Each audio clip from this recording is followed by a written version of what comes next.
She made our lives a daily misery, especially my disabled mother's, until I orchestrated the morning that finally made her late for work. So I have one of those neighbors who never quite breaks the law but consistently finds ways to be annoying. To set the scene, my mum is disabled and relies on a wheelchair for everything. My neighbor is fully aware of this and for some reason seems to seize every opportunity to make our lives a little harder. I live at home with my mum and dad. My dad works late, so I'm usually the one who ends up dealing with our neighbor. She rents out rooms in her house to various tenants, which means there's a constant rotation of different cars on her driveway, making it hard to tell whose is whose. Despite this, there's always more than enough room on her property for all of them. I also need to park directly in front of our house for a couple of reasons. First, for security, we don't live in the best area, and having my car visible from our Ring doorbell acts as a deterrent against theft. Second, it's crucial for accessibility, as I often need to quickly load or unload my mum in her wheelchair. However, our neighbor, in her misguided attempt to give her tenants the best experience, insists on leaving several spaces open on her own drive for potential visitors. This means time and time again she parks directly in front of our house instead.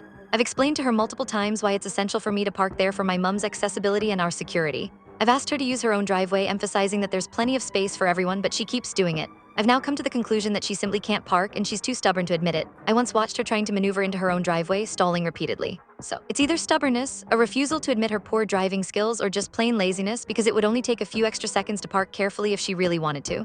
Last night, I noticed she'd parked in front of our house again, despite me telling her just this week that it wasn't okay. This time, I had an idea. I deliberately parked my car right in front of the small gap she'd left, knowing full well that with her terrible parking skills, she wouldn't be able to maneuver out. This morning, as I was getting ready with the window open, I heard frantic revving. A little while later, there was a furious knocking at my door. It was her, of course, saying she was running late for work and demanding I inch my car forward so she could get out.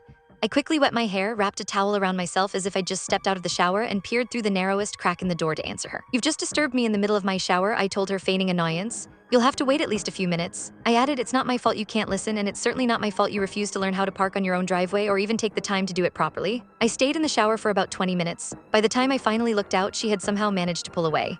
Now, I think I'm going to make this my new routine every time she parks in front of us. I'm going to make things really difficult for her. Given that neighbor's track record, was this a moment of sweet, sweet justice, or just another escalation in the neighborhood war? Drop your verdict in your own neighbor tales below.